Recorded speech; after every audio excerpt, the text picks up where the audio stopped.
Bé, això depèn una mica dels llocs del territori. Hi ha llocs en el qual estan més integrades, com Barcelona, i hi ha llocs que estan una mica, hi ha més polígons industrials més separats. Però en general, si hi ha una constant en l'àrea metropolitana, amb algunes excepcions d'alguns municipis, és la proximitat que hi ha entre els llocs en el qual està el nucli urbà i el nucli d'activitat econòmica. I això és un element d'avantatge perquè permet parlar d'un contínuum urbà i d'una integració important. A banda, com tenim el tema que aquí no podem tenir determinat tipus d'indústria, sinó que tenim són indústries o molt avançades, o temes logístics, o temes de transformació lleugera o tova, per dir-ho d'alguna manera en termes econòmics, o sigui, no d'indústria pesada, això permet tenir una indústria integrada a la ciutat. I això hauria de beneficiar també els temes de la compacitat de la ciutat. El que passa que, com ja sabem, la gent troba feina on pot i viu on pot, no? El nostre territori, hem passat d'un model que era clarament industrial. En algun moment, en els anys 2001, dèiem que la indústria estava morta o la millor indústria és la que no es planifica o que no existeix. I ara tornem a la reivindicació, al reclam de fer una activitat industrial. Per una raó senzilla, perquè l'activitat industrial genera molt valor afegit, genera molts llocs de treball. El que passa que a vegades parlem de la indústria i estem pensant en una fàbrica de components metàl·lics, i a vegades la indústria també és la indústria de l'electrònica o la indústria 4.0, que és la indústria que està avui dia molt basada en la digitalització, o estem pensant que hi ha activitats de caràcter que podríem anomenar entre cometes industrials, però que són el perímetre de la indústria, com l'activitat de les noves tecnologies o l'activitat d'una tecnologia aplicada a la indústria. Per tant, jo crec que anem a una societat en la qual hi haurà un gran pes de la indústria, però no la indústria que coneixíem, això que li diem ara la indústria 4.0.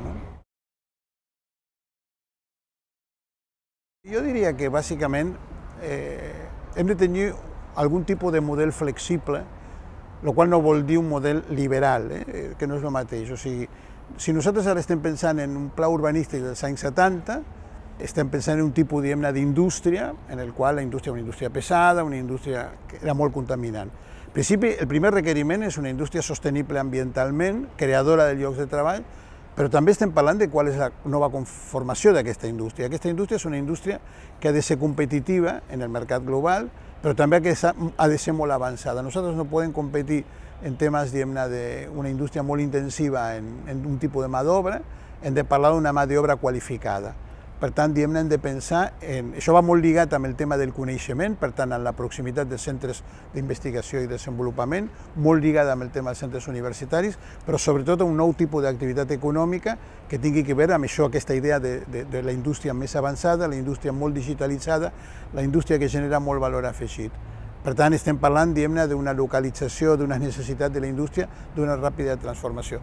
Si vostè em pregunta, vostè s'imagina qual és la indústria l'any 2030 o 2035? Quan fem un pla urbanístic no lo fem per demà passat, estem fent una cosa potser per 20 anys. Penseu que el Pla General Metropolitana de l'any 76 estem al 2018. Per tant, han passat 42 anys i encara estem vivint d'aquella història. Per tant, estem parlant d'un pla que com a mínim tingui 30 anys. Algú s'imagina com serà un centre? Jo tinc una tesi que és molt senzilla. Quan la gent em parla del pla director i sobretot del centre de formació professional, jo els dic, feu-los tots de pla dur. Per quina raó?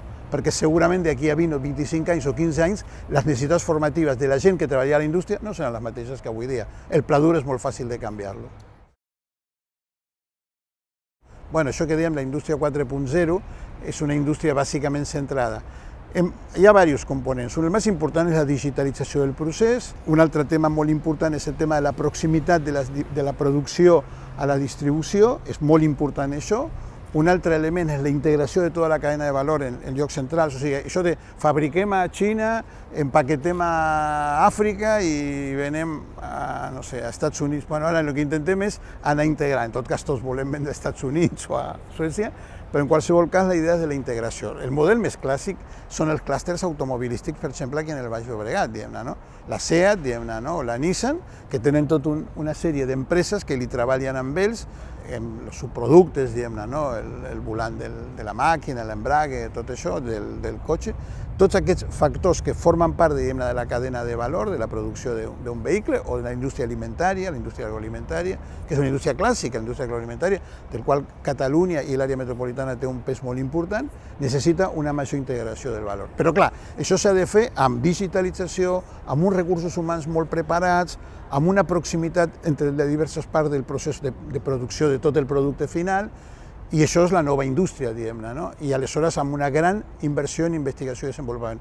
cosa que no estem fent aquí a Catalunya ni a Espanya prou, però segurament a Catalunya, no? Hem de canviar totalment el model nostre de producció, hem d'anar a models com tenen els sistemes anglosaxons, sobretot del nord d'Europa, diguem-ne, no? Els nòrdics, no? D'una forta inversió en investigació i desenvolupament.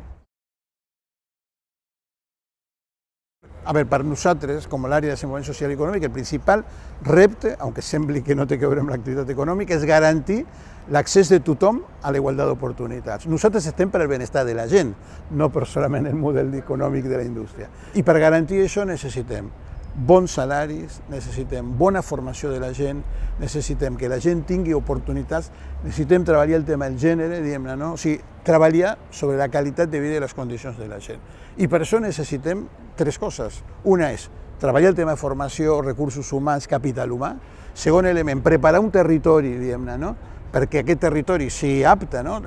La qualificació urbanística, el lloc en el qual s'implantin, les infraestructures per accedir, treure, entrar i sortir, i per últim, diguem-ne, el posar mitjans o com a mínim actuar com a lobby o com a element de pressió perquè les empreses i els treballadors i les empreses tinguin les oportunitats per poder, diguem-ne, accedir a mercats, que és el que nosaltres intentem fer, internacionalització de l'economia, captació d'inversions, etc. Amb aquesta combinació capital humà, territori preparat i una economia oberta al món, sense perjudicar la gent del país, molt important, sinó afavorim la integració, diguem-ne, del treballador en tots aquests processos i les treballadores en aquests processos, podem arribar a algun lloc, i això és el que nosaltres aportem al pla director.